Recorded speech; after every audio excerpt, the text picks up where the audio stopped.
Hello people. सो आज मैं बनाने जा रही हूँ राजमा चावल। नो शॉर्टकट राजमा चावल। नाम से ही आप समझ जाइए कि इसमें मैंने कोई शॉर्टकट यूज़ नहीं किया है, कोई ग्राइंड नहीं करा है मतलब मिक्सी में। और आपको इसे मतलब मसाला थोड़ा बहुत कर लिया जो करना था। अब देखते हैं। सबसे पहले हमें 3 बड़े प्याज चाहिए और इसे बहुत ही महीन काटना है, यानी बहुत बारीक काटना है। आपको बहुत अच्छी चॉपिंग चाहिए इसके लिए। तो मैं कहूँगी चॉपिंग में ही सबसे ज़्यादा एफ़र्ट्स लगने हैं। मिक्सी में इसे ग्राइंड करके नहीं बनाना। अगर आपको वो टेस्ट चाहिए ना, तो इसके लिए जितना बारीक हो सकता है उतना बारीक प्याज काटना है। अच्छा, जितना बारीक आप प्याज काटेंगे या कोई भी सब्ज़ी काटेंगे इस तरीके की फ्लेवर खुशबू वाली, तो मैं आपको बता दूं कि उसका फ्लेवर खाने का और ज़्यादा बढ़ जाता है।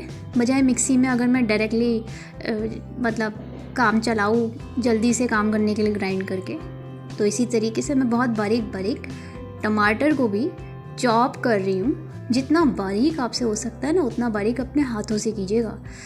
फूड प्रोसेसर यूज़ नहीं करना, कोई ग्राइंडिंग जार यूज़ नहीं करना, कोई मिक्सी यूज़ नहीं करनी है, और आपको अपने हाथों से ही करना है।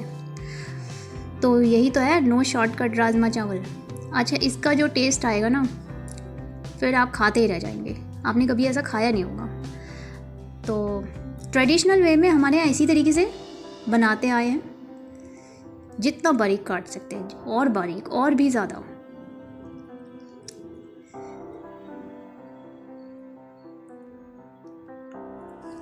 ट्रेडिशनली मैं बता रही थी कि हमारे यहाँ इसी तरीके से बनाया जाता है, थोड़ी मेहनत लगती है। अब जो कटे हुए प्याज थे ना, मैंने दरदरे काटे थे, तो अब मैं इसे और बारीक इस तरीके से चॉप कर रही हूँ। आप देख सकते हैं मैं इसे और बड़े वाले चाकू से बारीक करती हूँ। आप बोचर नाइफ से भी कर सकते हो। मेरे पास बोचर नाइफ था नहीं, ये बड़ा वाला सबसे बड़ा चाकू था, तो इसकी मदद से ही मैं और अच्छे से ग्राइंड कर रही वो चॉप कर रही हूँ, तो बारीक हो जाता है। अब मैंने गैस ऑन कर दिया और अब मैं तेल डाल रही हूँ 2 बड़े चम्मच। 2 बड़ी कड़छी डाली है, तो आप चाहें तो अपने हिसाब से ज़्यादा भी डाल सकते हैं। मैंने 2 कड़छी डाली है।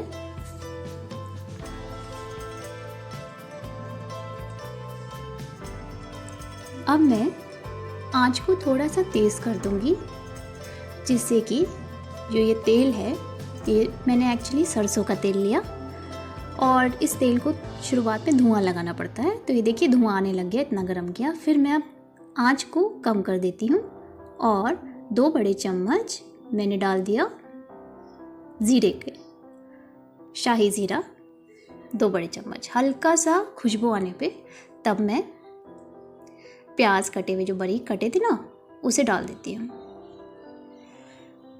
तो बारीक कटे प्याज मैंने इसमें डाल देने।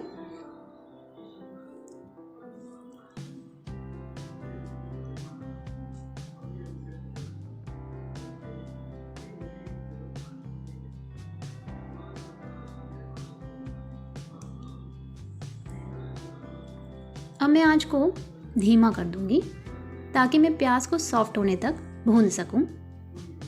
मैं इसे भूनती चली जाऊंगी बहुत धीमी आंच पे।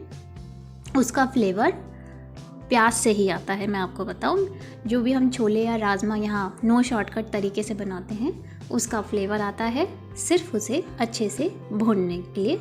तो इसे हमें ब्राउन करना है, गोल्डन ब्राउन, तब, और वो भी धीमी आंच में। मैं आपको बताऊं,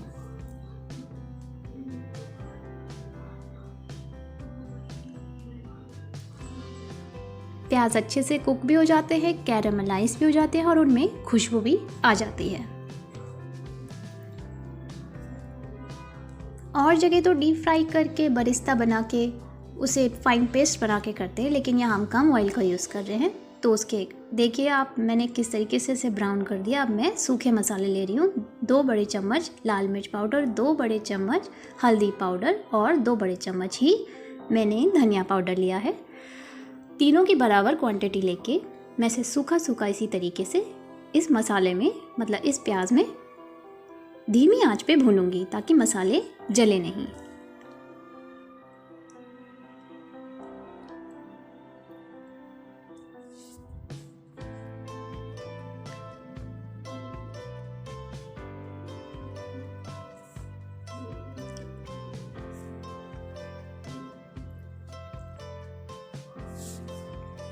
तो अब मैंने इसे 5 मिनट तक इसी तरीके से चलाती रही हूँ। आपको ध्यान रहे चलाते रहना है बीच बीच में, और बिल्कुल भी छोड़ना नहीं है जब आप मसाले प्याज में डाल दें और उसे उसके साथ भून लें। अब मैं इसमें जो टमाटर लिए थे ना 3 बड़े, उसको डाल रही हूँ। ध्यान रहे टमाटर आपको राजमा में ज़्यादा लेने हैं ताकि उसका खट्टा मीठा फ्लेवर, प्याज का कैरामलाइज मीठा फ्लेवर और टमाटर का खट्टा फ्लेवर बैलेंस हो सके। तो ये एक दूसरे को ही बैलेंस कर देंगे। आपको एडेड शुगर ऐड करने की आवश्यकता नहीं है। तो अब मैं यहाँ पे आपको भूनने का तरीका भी बता दूँ। आप जब इसमें अच्छे से टमाटर डालने के बाद मसाले में इसे मिक्स कर दें, तो फिर धीमी आंच पे इसे ढक्कन लगा के आपको रख देना है जब तक कि टमाटर सॉफ्ट ना हो जाए। ध्यान रहे इसमें टमाटरों को सॉफ्ट करने के लिए आपको पानी की आवश्यकता नहीं है। टमाटर का खुद का पानी है, वो इसे सॉफ्ट कर देगा। तो हमें इसे धीमी आंच में ढक्कन लगा के रख देना है। ढक्कन हटा दिया है। अब मैं देखती हूँ कि हमारे टमाटर भी सॉफ्ट हो गए हैं। तो आप देखेंगे कि इन टमाटरों को अब मुझे मैश करना है इस तरीके से, यही काम है। यहाँ मिक्सी का यूज़ नहीं है तो इसलिए हमें इसे मैश करना होगा, वरना दरदरे टमाटर अच्छे नहीं लगेंगे। तो इसे इस तरीके से मैश करते जाएं। ये स्टेप करना बहुत ज़रूरी हो जाता है। अगर राजमा को इस तरीके से बनाएंगे तो बहुत ही टेस्टी बनेगी और हेल्दी तो होती ही है। कम ऑयल में बना रही हूँ। आप इस मसाले को मैश तब तक करिए जब तक ये पूरी तरीके से बिल्कुल पेस्ट जैसा ना बन जाए। अब इस स्टेप पे ही पेस्ट जैसा बन गया है। तो अब मैं ये लहसुन अदरक का जो पेस्ट मैंने बनाया है एक साथ मिला के मैं इसमें मिक्सी में ग्राइंड यही किया था बस, तो इसे मैं डाल दूंगी। कायदे में हमें इसे जो सिलबट्टा होता है ना उसी में ग्राइंड करना चाहिए, क्योंकि सिलबट्टे का फ्लेवर अलग ही लेवल का होता है और मिक्सी का फ्लेवर बिल्कुल अलग लेवल का हो जाता है। तो मिक्सी में तो एक काम चलाऊ टाइप का हो गया कि जल्द से जल्द हमें काम करना है, लेकिन जो वो प्राचीन जो फ्लेवर है वो नहीं आ पाता। तो इसलिए अभी भी हमारे उत्तराखंड में गांव में इमानजस्ता हो गया या हाथ से ही उसे ग्राइंड किया जाता है सिलबट्टे मॉर्टर पेस्टल की वजह से। तो अब देखिए ये किस तरीके से फाइन पेस्ट हो गया। इसी तरीके से मैं स्मैश करती रहती हूँ इसे, इस तरीके से आपको करना है। और देखिए पेस्ट बन गया है, आप देख सकते हैं फाइन पेस्ट, और इसने तेल भी छोड़ दिया है। अगर आप देखें तो थोड़ा और भूनेंगे हम मसाले को, थोड़ा और तेल छोड़ दें। हम यही चाहेंगे थोड़ा सा इसका जो पानी है मॉइस्चर है इवेपोरेट हो जाए, और बीच बीच में आप इसकी खुशबू भी लेते रहें। अब मैं इसमें उबले हुए राजमा डाल देती हूँ। ये मैंने 2 जनों के लिए लिया था।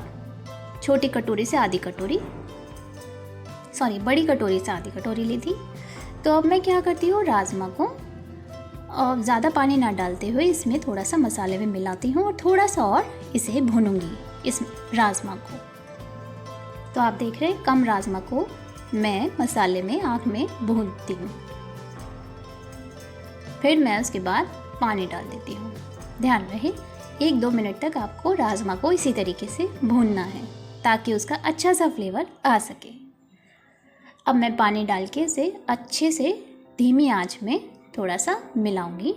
5-10 मिनट तक मैं इसी तरीके से बॉईल करूंगी ताकि मसाला और राजमा एक दूसरे में इन्फ्यूज़ हो सके। तो आप देख सकते हो मैं ऐसा कर रही हूँ, इसे मिलाते जा रही हूँ धीरे धीरे करछी से भी, ताकि नीचे लगे ना। वैसे नीचे लगने का अब खतरा इसलिए नहीं है क्योंकि धीमी आंच है और पानी डल ही चुका है, पर स्टिल अच्छे से फ्लेवर को इन्फ्यूज़ करने के लिए आपको इसी तरीके से करछी चलाते रहना है राजमा में और देखते रहना है इसकी कंसिस्टेंसी। मैं इसे इसी तरीके से चलाऊंगी। अब इसमें उबाल आ रहा है धीरे धीरे, आप देख सकते हैं, यानी कि हमारा मसाला अब राजमा में इन्फ्यूज़ होने लग गया है, मिलने लग गया है। अब हमारी राजमा तैयार है। तो मैंने थाली परोस ली है। अब उसमें मैं राजमा डाल रही हूँ।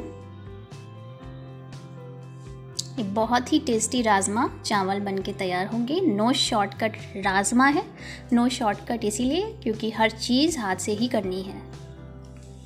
और इसका फ्लेवर बताइएगा कि वो मिक्सर वाले फ्लेवर से, मतलब मिक्सर वाला जो आप बनाओगे उस राजमा से कितना अंतर है। अब मैं ये चावल के साथ सर्व कर रही हूँ।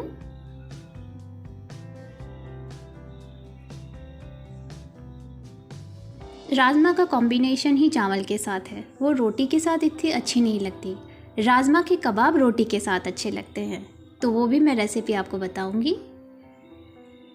ये बहुत टेस्टी राजमा चावल तैयार हैं और अपना फीडबैक मुझे ज़रूर दें।